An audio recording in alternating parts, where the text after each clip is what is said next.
Good evening. Well,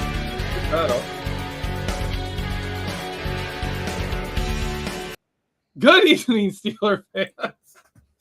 Welcome to Know Your Enemy. It's Wednesday night again. I'm your host, Geoffrey Benedict. I'm here joined, as always, by my co-host here, Shannon White. Shannon, say hello to everybody. Hello, everybody. How are you doing tonight, Shannon? I'm doing great. We just couldn't get enough of our Jerry there. We needed just a second wave just to kick us off here. So that was good. This is a different week. We have a game tomorrow, so this is football eve for this week, and it's of course Browns week. And joining us from Dawgs By Nature, Matt Wood. Matt, how are you doing? Thank you, gentlemen. I'm doing great. Excited to talk a little football here. All right. I'll get right into it right off the bat. Sunday was not a good day for Cleveland. It was for like 95% of the game, and then everything just fell apart. What is the mood? What is the atmosphere in Cleveland right now about this team? Bummed, I guess would be the best way to say it. I mean, you're looking at 2-0 for the first time in a long time. Hell, I tweeted it out. I was like, man, we're 2-0. It is bad, and It really just was there's no other way to say it. It was a choke job. It's just the way it happened. There's just so many things. And then the finger pointing was really kind of disappointing. Not really from the players. All the players were willing to take, the blame for it. But, a lot of guys in the media went after Nick Chubb saying he shouldn't have scored. And I get the understanding that, okay, theoretically, but you're going up 2 touchdowns. Like, Come on, to Joe Flacco with 2 minutes and no timeouts. So don't actually be able to tell me that was Nick Chubb's fault. So it's a little bit of a missed opportunity, and I think that's kind of the biggest part of it. The AFC is so good. I mean, it just is. I mean, you could honestly make an argument that the 5th, 6th team in the AFC is the best team in the NFC, and. Yep.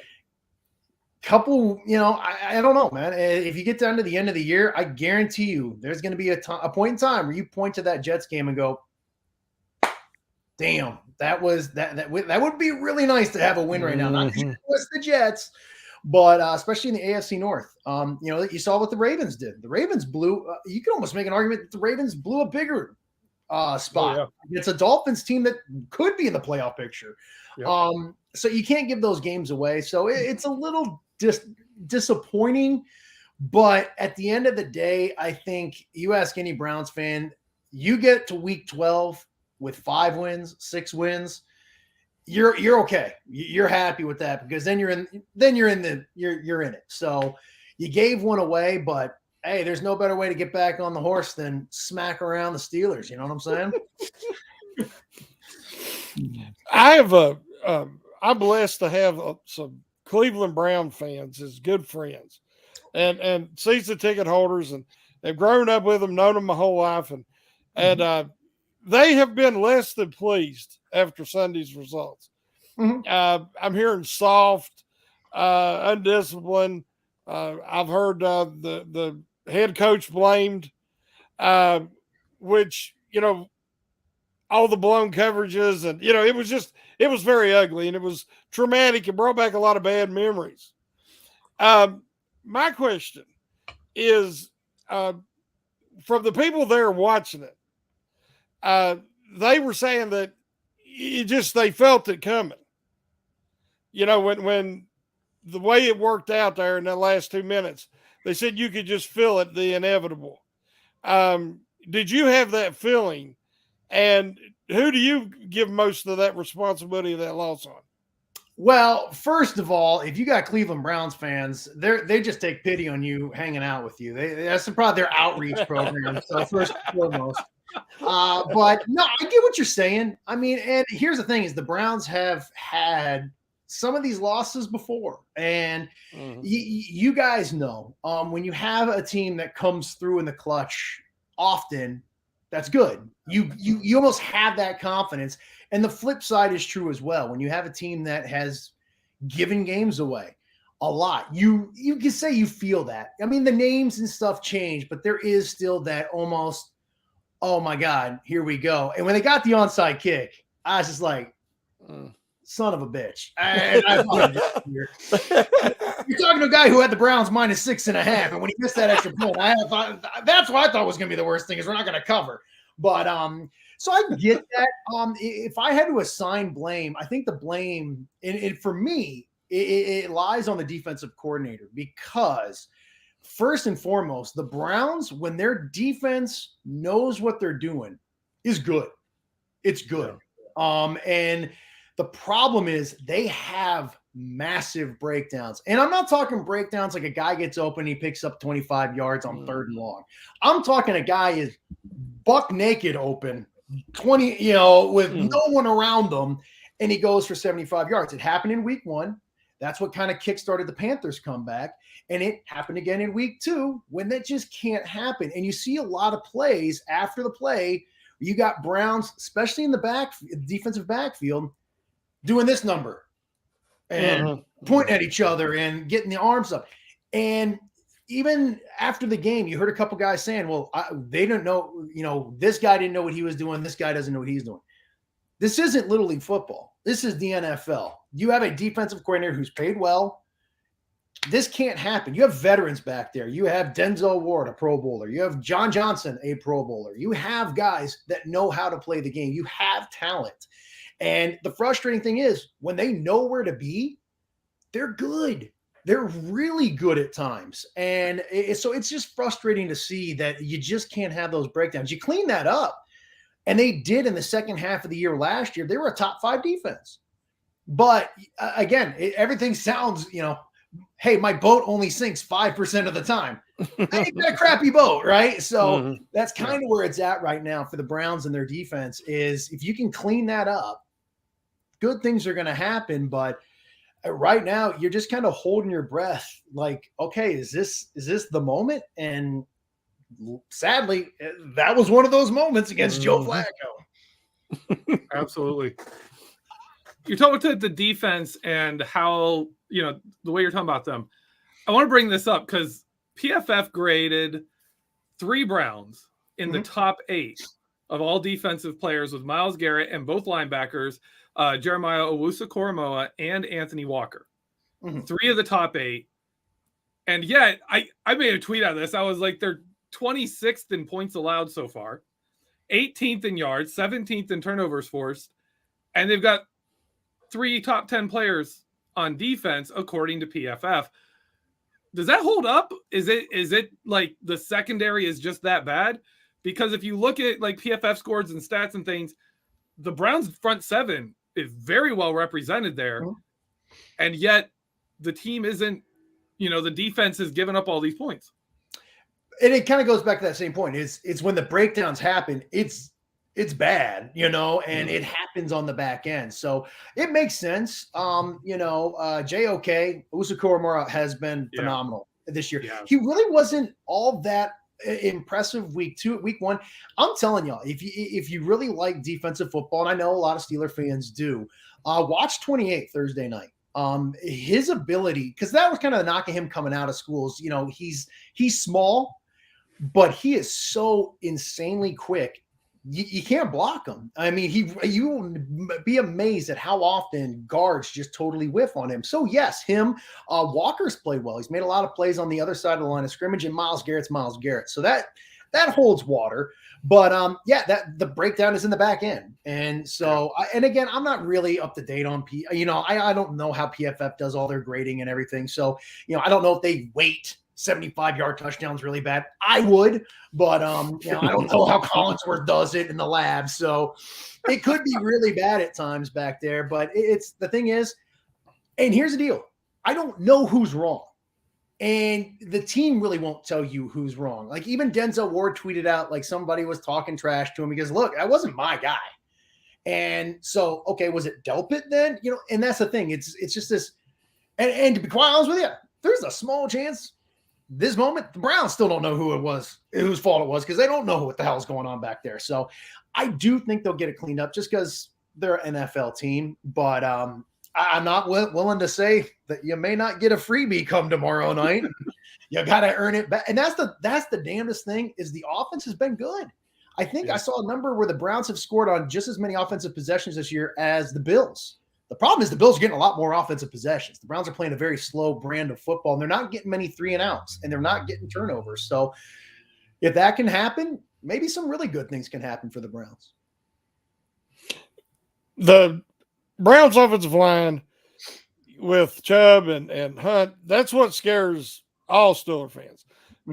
We still have flashbacks to last year when the Steelers seemed like they got run over by everybody, the Lions and the Vikings. But then they played Cleveland twice, and the defense, slowed down the Browns running game, which was a shock to me both times because the Steelers struggled so badly. The Browns line is just as dominant this year, and the games that I've watched. And Chubb and Hunt is just a great tandem. I think Chubb's really stepped up trying to take the blame for that, which, that was not him at all. And everybody knows that. But, that's leadership. In the past, Ben used to do that all the time for the Steelers, even though it wasn't his fault. I think Chubb's tried to do that and try to get some of this controversy to go away and drama and then focus back on the game this week. That's a good sign because, the Browns don't have that in the quarterback right now. What has been your impression of Bichette? How do you feel like he's playing and throwing the ball so far this year? He was really good against the Jets. I mean, he did have the interception at the end, but that's not his game. He will be cautious to a fault. And that's okay, especially when you can, like you said, turn around and hand it to Nick Chubb and Kareem Hunt for 30 carries a game. And the fun thing about the Browns run game, as from a Browns fan, is that they pound you and they keep their guys fresh. And you really see the game change as the game goes. Early on, a team can bow up and be good, but it's a wide zone run attack. And you'll see, even against the Jets defensive front, who held the Ravens in check. I think the Ravens only had 70 yards rushing as a team. That's pretty good. That's a good rushing team. So they held the Ravens in check, and then the Browns just started to gash them because what they'll do is they'll get your big guys going side to side. And that's not as prevalent with a 3-4. I understand that. But if you can get those big guys going side to side, all of a sudden it's pretty hard to track down Nick Chubb. And Nick Chubb, for my money, Browns fan, I get it, is the best pure runner in the NFL. His vision is phenomenal. And that guy will break the first tackle 95% of the time. And that's what makes him so good is he's able to kind of see the hole, find it. And even if it's not blocked up perfect, he'll make a guy miss and he can pick up 8 yards. And then what happens? You get tired of tackling Nick Chubb, and then they bring in Kareem Hunt, who is a walking car crash. And that dude loves to hurdle people. I don't care if you're 6'5" and standing straight up. Kareem Hunt will try to hurdle you for some reason. And they'll weigh on you. And so the Browns' ground game has been good. They've had some injuries in the middle there. I think Bitonio was kind of questionable. They announced today he's going to play. They're getting Jack Conklin back at right tackle too this week. I think that's a big help as well. I think this was kind of always the game the Browns had circled to bring him back. So, you just kind of protect it. And Jacoby Brissett will, if there's a chance he could throw it for 12 yards, but there's a defender kind of there, he's going to throw it to this guy who's 6 yards down the field. And yeah, okay, it's 3rd and 8, but that's Jacoby, and that's okay. Go ahead, do that, play a little defense, run the football, and now, hey, we got a kicker who doesn't suck, so we got that figured out too. So there's a lot of things that's at play to kind of play it safe with this. So yeah, Jacoby's never going to beat you. Throwing the ball down as good as he was against the Jets. That's his ceiling. And Stefanski does a nice job kind of scheming guys open. Amari Cooper has been really good so far. So it's kind of interesting to see, but he's not going to be a Deshaun Watson playmaker type. You're going to have to wait around to see that one. You're not going to get many arguments against Nick Chubb. I honestly cannot think of a Browns player that is more liked, respected, and the Steeler fans have been more envious of than Nick Chubb because we all see it. Steelers love running backs, and Nick Chubb is phenomenal. He really I've said this before, but Najee Harris reminds me of Nick Chubb with half the vision. Nick Chubb with one eye closed. is Najee Harris. And I love Najee Harris. Najee's a really good back. It's just Nick Chubb is, like you said, the best runner in the NFL. I'd agree with that. I'd put him ahead of Derrick Henry. Yeah. I don't think that's even close. And he's super nice. Even when he's mic'd up, like he doesn't talk trash. Like there's players like screaming in his face and he like gets up and he's like, good tackle. And like that's all he said. Like the NFL films like mic'd him up one time for like 5 minutes on the field and he had like 6 words. And like one of them was like, tired. And it's just the guy's a robot. So and then by the way, he goes out and squats 600 pounds. So yeah, he really is great. I mean, that's the guys you like to root for. You know, we all kind of have our, black sheep of fans and stuff like our teams. But Nick Chubb you're right, he's a good one. He's fantastic. You have Amari Cooper. Amari Cooper has been playing really well. And I think with his route running, his ability, like a Deontay Johnson on the Steelers, to get open quick really fuels a player like Jacoby Brissett, who wants to get those quick, short, easy, safe passes. Who has been showing up in the passing game other than Amari Cooper? Who? I got to give him a little love here. Donovan Peoples-Jones made some big catches week 1. Kid's always had talent, 5-star kid. Went to Michigan, a place that they don't develop anyone. I said that, go Bucks. And, the Browns were able to grab him late, and the kid has talent. He has done well. They will at times try to find a way to get Anthony Schwartz the ball because he has phenomenal speed, but he has really battled the drops, especially in preseason. And they want to get him the football. Outside of that, David Bell is a rookie out of Purdue, really good hands, really had a good camp, but hasn't really done anything. It's going to be Deshaun Watson. They will work the tight ends. Harrison Bryant had a good game last week. And Njoku, they tried to get him in the red zone there, just out of his reach there. But that's kind of what it's going to be. They're going to pound the rock. They'll take a couple shots with, get it out to Amari Cooper, and that's going to be it. Because, again, Jacoby's not going to stress you, and he's really going to kind of play it safe. So they'll take it easy with that. So you're not going to see many fireworks. Now watch Jacoby Brissett go out and throw for 400, and you guys can play this back and laugh at me because I'm an idiot. But who cares? Jacoby Brissett threw 400 yards. But I think that's what you'll be. You'll see that kind of stuff just kind of mixed in, and they'll throw early. Don't be surprised if the Browns do come out and throw early. Stefanski likes to do that. And then all of a sudden you get pounded in the face with Nick Chubb for a while. So I don't know how much the Browns fans pay attention to the Steelers through the week. Oh, we do. I personally don't pay a lot of attention to the Browns, except when it's Browns week, of course. Or the game, or they're playing actually. But my question is, if I'm sure that everybody's seen all the drama with the Steelers, their offense, the bickering and the arguing in the huddles, and the who's to blame? Is it Matt Canada? Is it Mitch Trubisky? And also without T.J. Watt, easily the best defensive player in the NFL. But that's a real advantage for the Browns this week. But who does the Browns, if anybody, are they talking about this week? And are they really focusing on trying to stop, if there is anybody on the Steelers offense? That's a good question. Don't get me wrong. TJ Watt is, the second best defensive player in the league. And so missing him is big. And I see, you got comments over here chirping at me already. So I might as well just go ahead and go in. You got a Michigan fan already talking trash. But honestly, I do pay a lot of attention to the Steelers. I have a nice setup where I watch, and I love rooting against the Steelers. I love rooting against the Ravens, and now the Bengals. They got all of a sudden good, and they got chippy too. So I like to see them get taken down. When it comes to the Steelers, first of all, you always got to respect the defense. All right.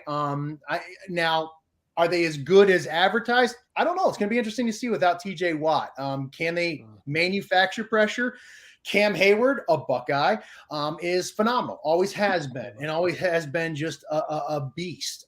So I think there's that. I do think that the Browns and I won't say the Browns, but I know Browns fans are confident this week because of the mismatch on the other side of the line of scrimmage. From what I've seen this year, the Steelers' offensive line is god-awful. And I've watched some god-awful offensive lines. And the Browns being without Jadeveon Clowney does hurt them in that aspect. That's where I really thought the Browns could take over a little bit. So who worries you? I don't know. I mean, trust me, guys, Mitchell Trubisky ain't scaring anybody. Deontay Johnson, very good wide receiver, but get him the ball. And the Browns, I think, will take their chances with Najee. They're going to sell out to stop the run. That's my guesstimation, and see if you can make a play up top. And hopefully the Browns have their back end together on it. So this isn't the years past of the Steelers, and that's okay. I'm okay with that 100%. But when it comes to these two teams, it's always going to be a tight game because it is really it's not been even. I get it over the past 20 years or whatnot, but I do think the Browns roster, top to bottom, don't kill me, is better than what the Steelers have, and I'll say that. So I think it's going to be a good game, and but you can never sleep on a team like the Steelers. Mike Tomlin, as much as I hate him, always has his teams ready to play. So the Browns aren't going to walk in there and win 30-3. That just ain't going to happen. So it's going to be a good game no matter what. I would argue that the Browns have had a better roster than the Steelers for a couple years now, and it didn't work out so well in 21. But anyways, the Steelers are having like craziness here, and fans are they're losing their mind. You say you watch the Steelers and you obviously enjoy any misfortune the Steelers have, as we enjoy literally any misfortune the Browns have. How has it been for you watching the Steelers fans get a small taste of their team like disappointing and absolutely losing their minds over it? Welcome to the club. Welcome to not having a quarterback that you can just pencil in for 30 touchdowns a year. You guys have no idea the hell I have lived watching some guys play quarterback. So it's nice to know. And God is my witness. Kenny Pickett will probably be a Hall of Famer because I have made so many small hand jokes and things like that about Kenny Pickett. So he will be great, and you guys can go ahead and thank me when it's all said and done. But but this is what the NFL is supposed to be. You guys don't understand how lucky you are just that fall ass backwards into a franchise quarterback. The one time you guys, pick high up at the end of a draft, man, we've been trying left and right. So, it's nice to see you guys finally have to live a little bit on the other side of the tracks. But here's the thing. The Browns got to get to your side. You know what I'm saying? So the Browns got to finally cash in with this. You're right. I think the Browns have had the better roster. But whether it's bad quarterback play or whatever it is, they've not been able to cash in with it. So I think that's why you saw them go all in this offseason. And I think that was the right move. And I think in a couple of years, hopefully Kenny Pickett works out for you guys. No. But, if it does, great, because there is nothing better when the Browns and Steelers are both good. It's just that's good football, man. And, I'm excited this year about the AFC North because I do think it is really tight. I think all teams have flaws. I think all teams have strengths. And, I think it's going to be a pretty good run here down the stretch. That's why you can't give up games to the Jets at the last second. But that's fine, I'm just glad to see you're handling it so well. Being Roethlisberger, my all-time favorite Steeler, which I never thought I'd say that about any one player, but over the years, I think it was just everything he meant, everything he gave. My favorite player, your all's daddy. And I'm sure that you don't harbor any ill will towards him, but now he's gone. Mm-hmm. So now, the question I have is my friends that are Browns fans have been very upset with what they give up to get Deshaun Watson. Mm-hmm. And especially in light of, missing the 8 games and everything like that. If it works out, Deshaun Watson, that could be, a real change in the history of the franchise. Mhm. If it doesn't work out, that could be a disaster based on what they had to give up to get him, the capital and what they're paying him guaranteed money. Mhm. Your own personal opinion, when that move was made, how did you feel about it then, and how do you feel about it now? Yeah, great question. First of all, we should take a moment of silence for the Golden Corrals in Pittsburgh that are going to go out of business now that Ben Roethlisberger has retired and moved on. Don't forget the breweries. Nice to see. Don't forget the breweries. Yeah. But you know what? Here's the thing. You want to know why I love the move is because I've watched terrible quarterbacks sink this franchise. And this is the NFL. It's all about the quarterback. You can have, like the Steelers, phenomenal defense, dynamic running back, dynamic wide receiver, and then Mitchell Trubisky at quarterback, and no, you are going nowhere. And that's what the Browns decided was with Baker Mayfield. Now, you could point to the injuries last year and things like that, but Baker was making the same mistakes. He was limited in certain fashions. He ran into go on down the list. A player like Deshaun Watson does not come available. Just doesn't happen. Now, you can say off the field, and I'll get to that here in just a second. But Deshaun Watson came available, and what was it? 18 teams called the Houston Texans. We can figure out the teams that didn't call the Houston Texans, right? Chiefs didn't call, Chargers didn't call, Bills didn't call. You can probably guess the few other teams. If you didn't have a quarterback, you called the Houston Texans, because you knew you were going to have to go through a year of the ESPN dumping all over you, NFL Network giving you shots here and there, just like the Steelers did when they had Ben Roethlisberger. I can tell you this. I have never had a single Steelers fan apologize to me that Ben Roethlisberger beat the living hell out of the Browns for however long he was the quarterback there. I never had a Ravens fan apologize to me that Ray Lewis won a Super Bowl helping cover up a murder. Every franchise has a sliding scale of what they're willing to put up with. And a 26-year-old superstar quarterback gets one hell of a scale. So also, I'll say this. If you're a Browns fan out there that says, I'm never going to root for the Browns ever again, I can't root for that guy, that's fine. I get it. I understand. God love you. Go root for whoever you want. Good luck finding a team full of altar boys. Go find that team full of Nick Chubbs. I wish you could do it. But I also understand why the Browns did it. Kevin Stefanski, Andrew Berry, their future is tied to winning football games, not creating a team filled with likable guys. That's just the fact of the matter. And when it gets down to the end of it, just like you are very happy with Ben Roethlisberger as your starting quarterback, there will be Cleveland Browns fans very happy with Deshaun Watson as their starting quarterback when you get 2-3 years out from this, because other scandals will break, other guys will get arrested, other things will happen, and Deshaun Watson will be a superstar quarterback. He had one of the highest graded seasons ever from PFF 2 years ago. And that's without DeAndre Hopkins, with a dog dirt roster with the Houston Texans.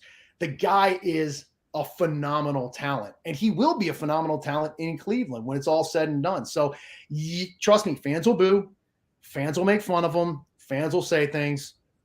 Who cares? That's why I say, for me, and I understand if you're a Browns fan and you feel different, or if you're a Steelers fan that feel different as well. Matt, I got a quick question. Mm-hmm. Do you agree that for it to be worth it, that he has to bring a Super Bowl to Cleveland? So here's the deal. The 49ers gave up more draft capital for Trey Lance than we did for Deshaun Watson. And so when you start thinking of it like that, are the 49ers... But not that guaranteed money. But here's the deal. I don't care. That ain't my money. Trust me, Jimmy Haslam's ducking beer cans and spending his money. It ain't my money. So here's, you want to know why people, and this is... But you got to fill out a roster. Get your tinfoil hat ready here, all right? I think the NFL hates that contract because that contract screwed the Ravens. It's really screwed the Bengals because they have to step up and put money up front. Bengals don't got it. Flat out don't got it.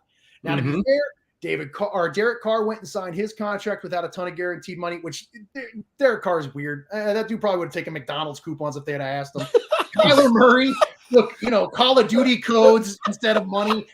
So there were guys that didn't cash in like Derek or like Deshaun Watson did. So I get that, but you're right that you have to fill out the rest of your roster. But guess what? The NFL just made $10 billion this year on TV money. That salary cap is going to skyrocket. 5 years ago, it was too much money to pay your quarterback $20 million a year. Think of the roster. Now you're paying guys $45 million. You watch. Deshaun Watson's contract will be a bargain in 3 years. He will redo his contract because he'll want to get paid just like the other high-end quarterbacks will. It's just the nature of the game. Everyone's going to get paid. That salary cap is going to be $400 million in a couple of years. It will probably 5 years.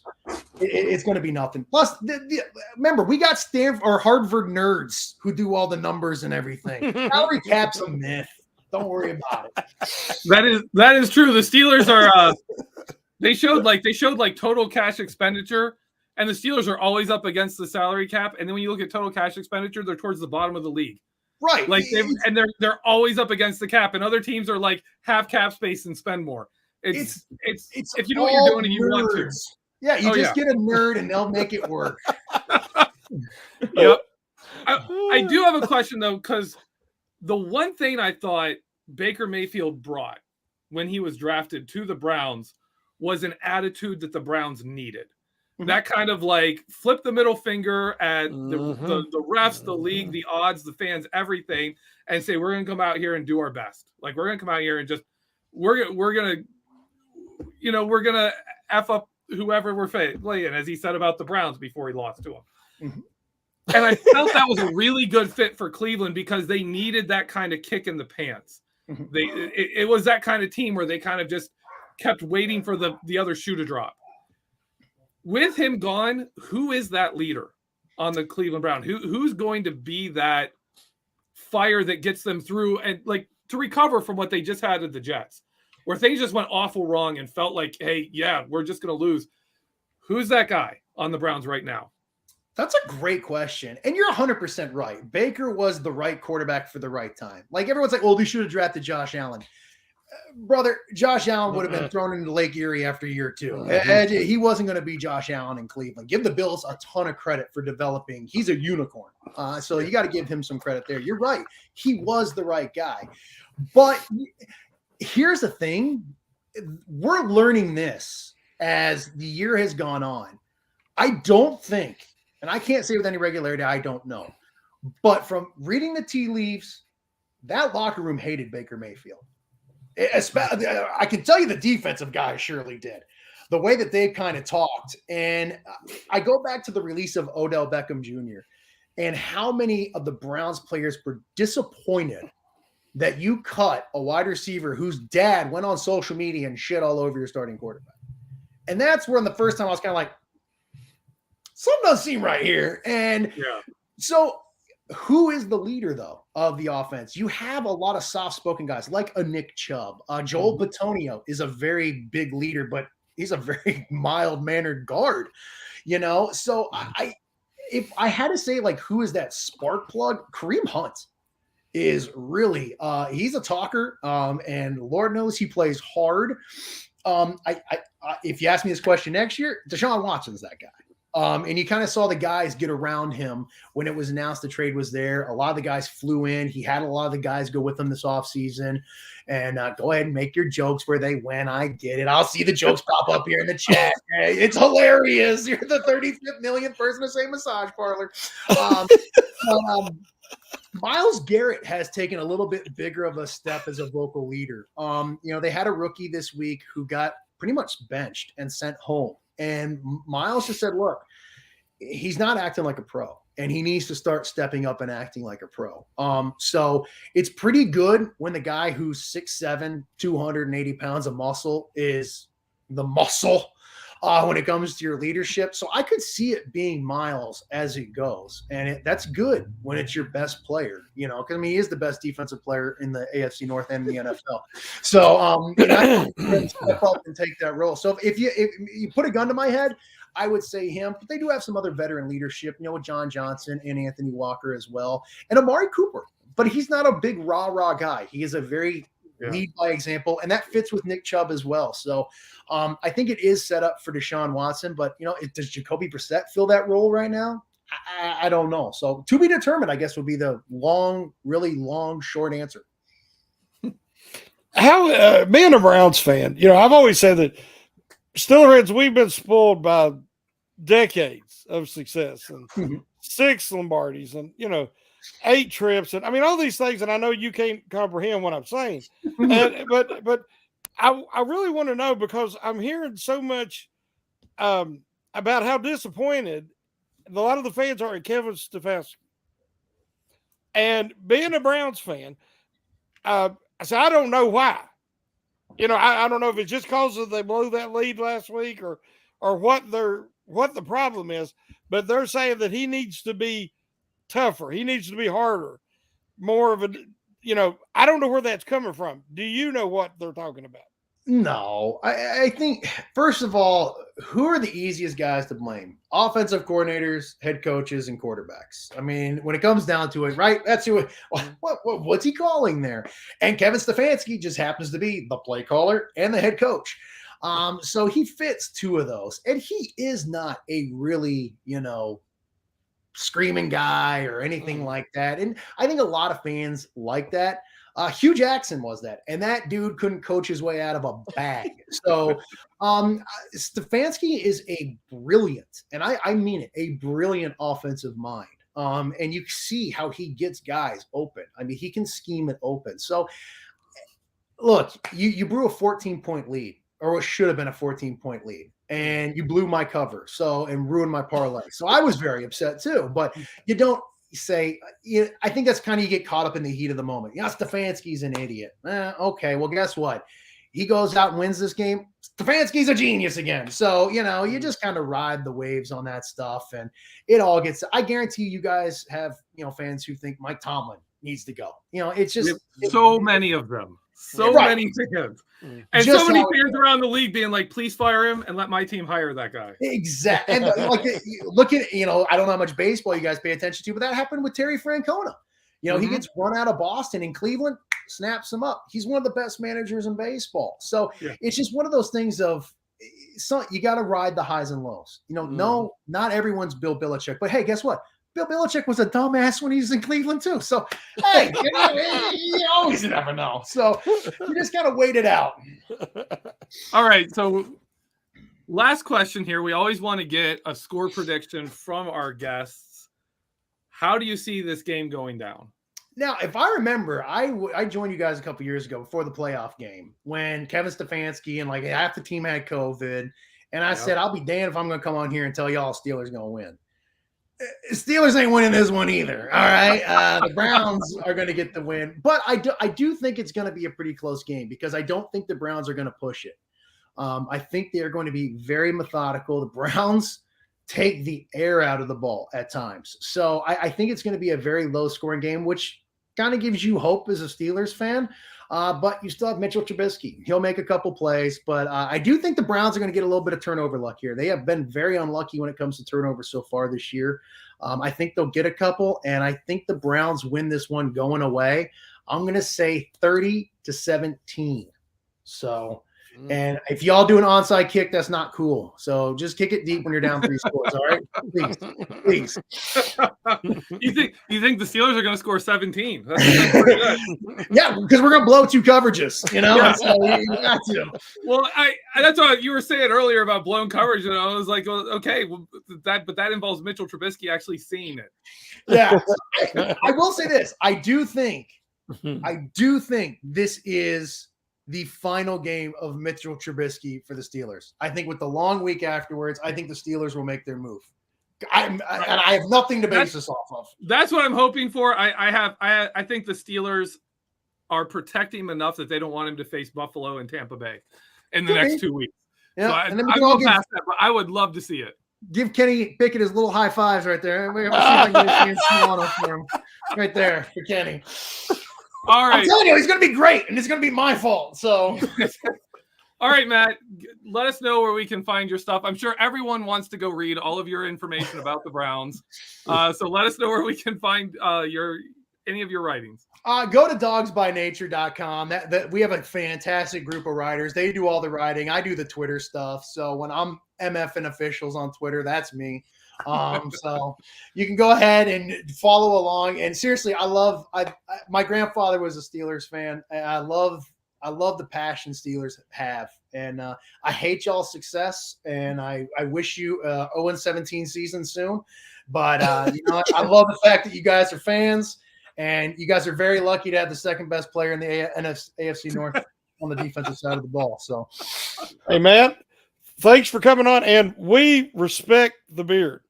Me and GB, we're the beard podcast here at Behind the Steel Curtain.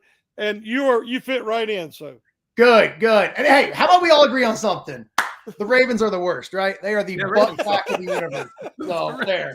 We're all happy on that one. The Bengals fans were the worst. They're chat. They're new money, right? They're new money. They haven't figured it out yet. They'll be hilarious when Joe Burrow is playing for New England here in 3 years. Jinx him, man.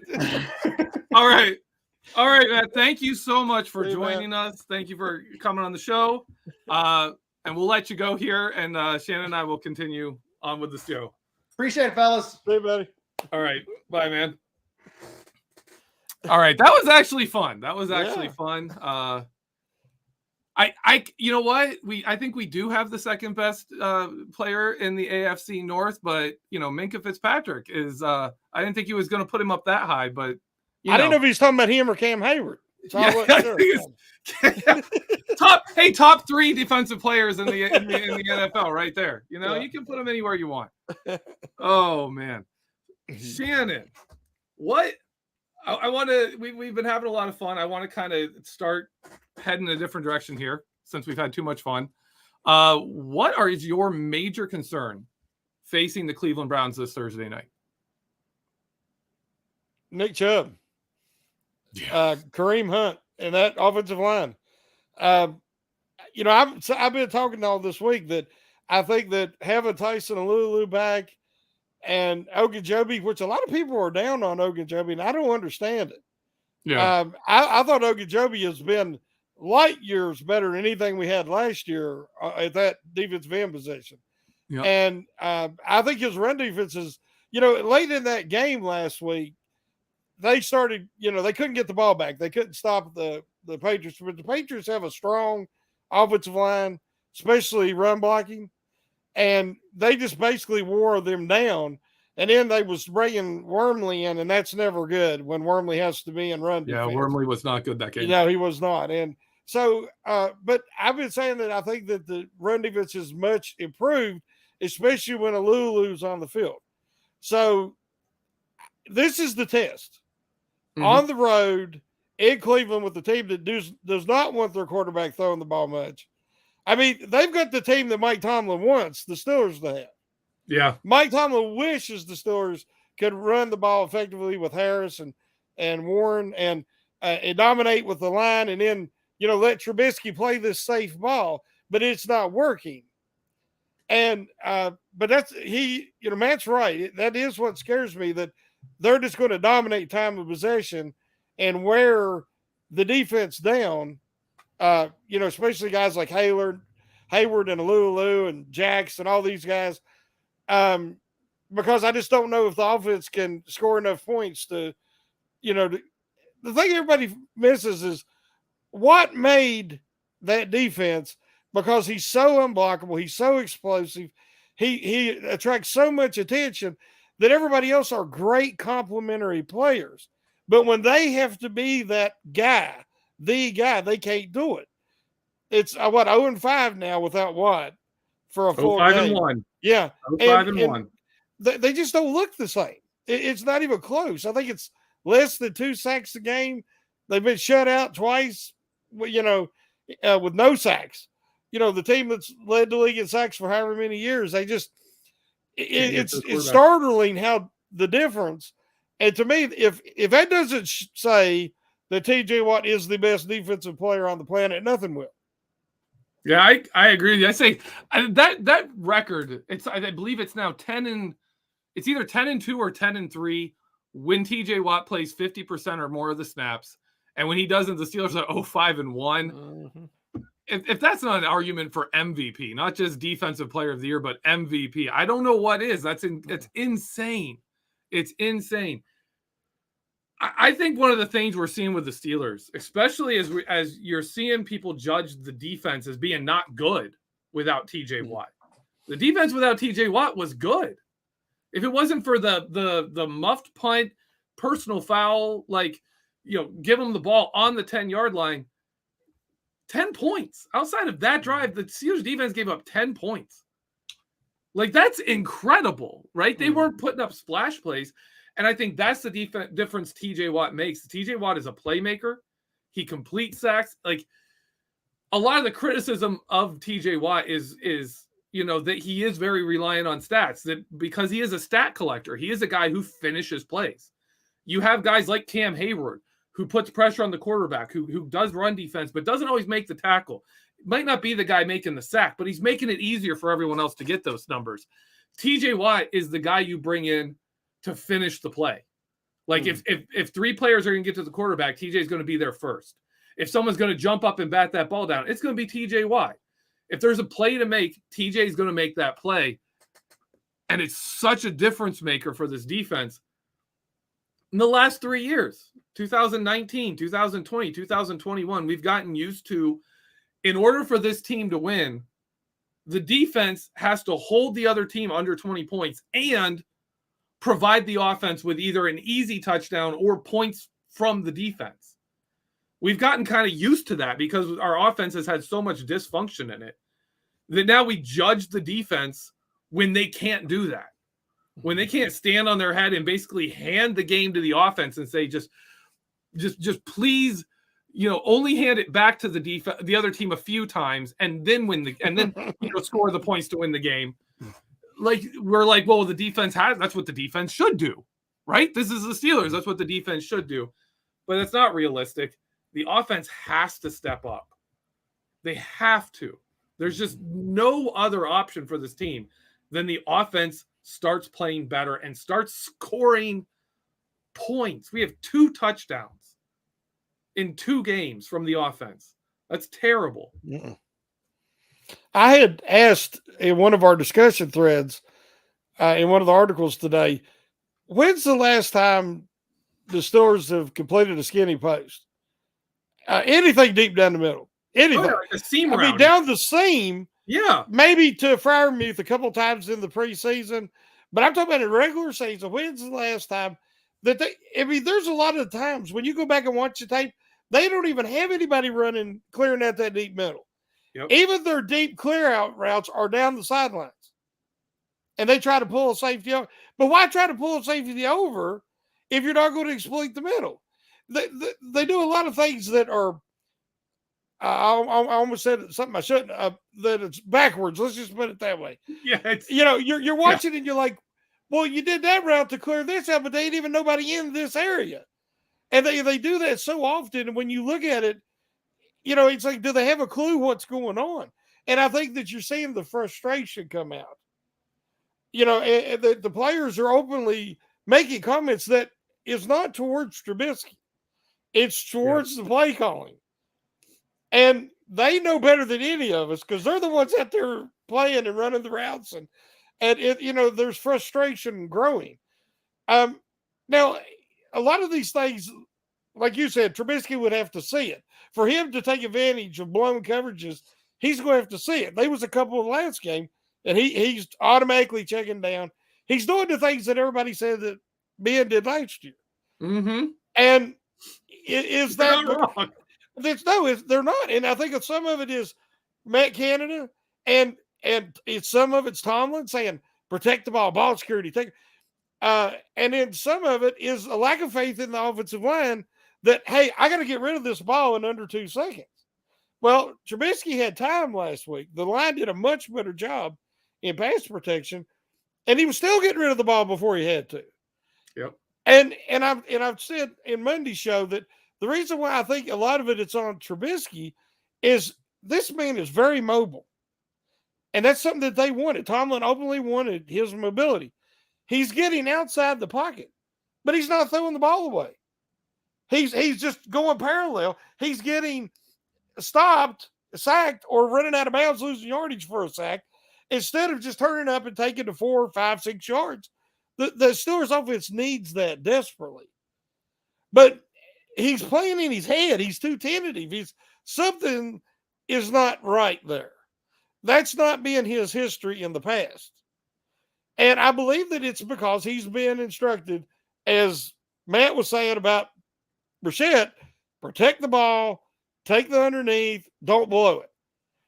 And it's hard to be a successful quarterback and almost impossible to put enough points on the board in today's NFL to win games, especially when your offensive line is still coming together.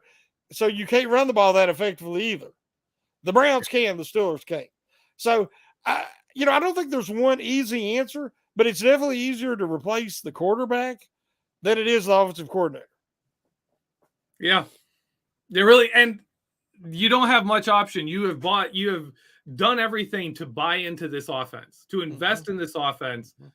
Even if, and that's why I've said, even if Matt Canada isn't the guy, he is the guy who's going to put in the offense, put in the plays, assemble the roster. And then if you're going to bring in a different guy to call better plays, you're going to bring in a guy to run this offense, just run it better, right? Run this offense better. I think, like you were saying, like the balance of where all this falls is really intricate. And I think the last game shows up. There was a guy on Twitter who was really breaking down film and showing that the Steelers didn't run that many plays in week 2, different plays. It was a lot of the same plays being run over and over again, which wasn't the case in week 1. And one of the problems after week 1 is people were saying, well, if Mitchell Trubisky can't operate this offense, you need to simplify it down to what he can do. And I think we saw that. I think we saw, and then that didn't work either, because now you're predictable, right? Now you only have a few plays, and now the other team only has to defend like 8 or 9 plays in the entire game. And you become predictable. And I think it's a massive combination of like Mitchell Trubisky not trusting the offensive line because of how incredibly bad it was in the preseason. The Steelers not being able to run outside zone. In fact, they didn't run outside zone in week 1. They started, I think, their 3rd drive in against the Patriots. They started running some outside zone and actually started working, opened up their interior run game, started making everything look a little better except the passing game. But it helped, right? But where's the play action? Yeah. Where's the roll? No, Where's the design keepers or quarterback runs? Well, there were some of those. Rush up to the line. You don't have to snap it. Yeah, get up to the line. You don't have to snap it. Yeah. With 15 seconds, but at least then you might snap it at 10 seconds when they ain't expecting it. Maybe you run up there and you do snap it immediately and let Trubisky run. I mean, it's like you said, it's so predictable. Yeah. That it's so easy to defend because they're defending themselves. Yeah. All right. You know what? I think this is the exact right time to get into it. Shannon, what's your prediction for tomorrow night? Oh gosh. I'm always optimistic. But I just think that these questions and this stuff we're talking about is not fixed, and it's not going to be fixed. I hope that, maybe Pickett, because this is an offense, he's just come out of an offense similar out of Pitt, and he processes so quickly. He anticipates. He does the things that Trubisky struggles with, and he's still mobile. And, I know he's a rookie, but there's plays there that it doesn't take a great arm to make. It takes a great mind. You have to see it. You have to recognize. You have to deliver the ball accurately. I think that until that happens, they're still going to struggle. I hate to ever predict a loss, but going into Cleveland and without TJ, they seem like they can't win without him. So I'm going to say something like 2013 Browns. Okay. I want to bring this up, Yeti, on our face on YouTube. My prediction is a stressful game with heavy drinking. And that is the best prediction for this game you will get right there. It is going to be stressful. and it's gonna be bad. I'm gonna list off. Okay, the Steelers are 0-5-1 with TJ Watt. They haven't shown any reason to believe that's going to change. They've given us no reason. We have a turnaround from Sunday to Thursday. You can't instill new plays. You can't change the offense. You can't adapt to the opponent you're facing. You just have to do what you're doing and hope it works. What the Steelers are doing isn't working, but they don't have time to change it. You're going on the road on Thursday night, which is almost always a loss. Like the win-loss rate for on the road Thursday night is terrible. You don't win Thursday night on the road. You win Thursday night at home. Another thing, Thursday nights favor run teams. If you can run the ball well, you will win on Thursday night. Everything in this game points to the Cleveland Browns winning. Every single thing. And I love to be like, when everything points one way, you know it's going to go the other way. I've got no reason to believe it doesn't. I'm going to pick this score, and the only reason I'm doing it is because I absolutely refuse to pick the Browns beating the Steelers. I haven't done it yet, and I just absolutely refuse to do it. There's no reason for me to believe the Steelers are going to win, but I'm picking 24-13 Steelers beating the Browns because I've refused to pick the Browns. So that's it. I hope you're right. I hope I am too. I don't think I am, but that's just spite. Screw you, Ohio and Cleveland. I will not pick your team to win. The one thing that gives me hope is the Steelers were running outside better against New England. And Jadeveon Clowney is out for this game. Yeah. You cannot run outside zone with Jadeveon Clowney and Myles Garrett. They both do a great job of getting penetration and shutting down outside zone. When the Steelers beat the Browns and ran all over them, they ran inside zone almost every run play. With J.C. Hassenauer and John LeGlue on the field, they just inside zone, boom, Najee Harris up the middle, every play. With Jadeveon Clowney out, you can expect some runs to the right side because you can do it. You can run to the right side. I don't expect him to run to the left on outside zone because Myles Garrett is great against outside zone. Both those guys are. You can't outside zone against the Cleveland Browns when those guys are healthy. So that's a hope. There's another hope. There's another hope. Okay. They have to. There needs to be a heavy Brian Flores influence this week. Yeah. From none of this soft zone crap. They're going to have to be aggressive. Run blitzes, everything. They've got to start. They got to stop Chubb and them before they get started. Yep. Because if you let them get rolling, they're going to crush you. So they have to just hold them down the best they can, and hopefully Brissett will make a few mistakes. But so it's heavy Brian Flores, and this is the week. Everybody says Devin Bush is turning it around. He's doing better. There's nowhere to run. There's nowhere to hide. He's got to show up. He's got to be physical. Yeah. Because if he hits Chubb, and he ain't fully committed, he's going to get run over. Even if he hits Chubb is fully committed, he might get run over. Like, he's got to slow him down. Yeah, he's got to do something. You got to just hang on, man. Just hang on to those knees and hope for the best. Yeah. I agree with you. You know what though? Look at us talking ourselves into a win here. But that's Jacoby Brissett is not great against the blitz. Mac Jones is a guy who Belichick wants quarterbacks who are great against blitzes, so that if he has an offensive line that can protect the guy, you're in good shape. Because if you have to blitz to get to him, he's going to hit that check down. He's going to hit that, the hot read. He's going to hit those guys. Mac Jones does that. It was a big problem with us in that game is if we didn't blitz, we couldn't get pressure because we don't have TJ Watt. And if we blitzed, he made quick throws. And a lot of them were good. Jacoby Brissett is not that player. So I agree with you. A lot of the hope here is Brian Flores. And if the Steelers win this game, let's do that. I'll say if the Steelers win this game, Shannon, how did they do it? What was the key factor? I think it'll be that they slowed down the Browns running game enough with a lot of that aggressive Brian Flores run blitz and pass rush specialty packages that they make Brissett beat him throwing it. He makes a couple of turnovers, gets the Steelers some short fields, and they score enough to win that way. Was Brissett the quarterback in Indianapolis in 2019 against Minka? I think he was. Yeah. Did he throw that? Did yeah. he throw the interception in the end zone? That's the game that Hayward dominated Nelson. Yeah.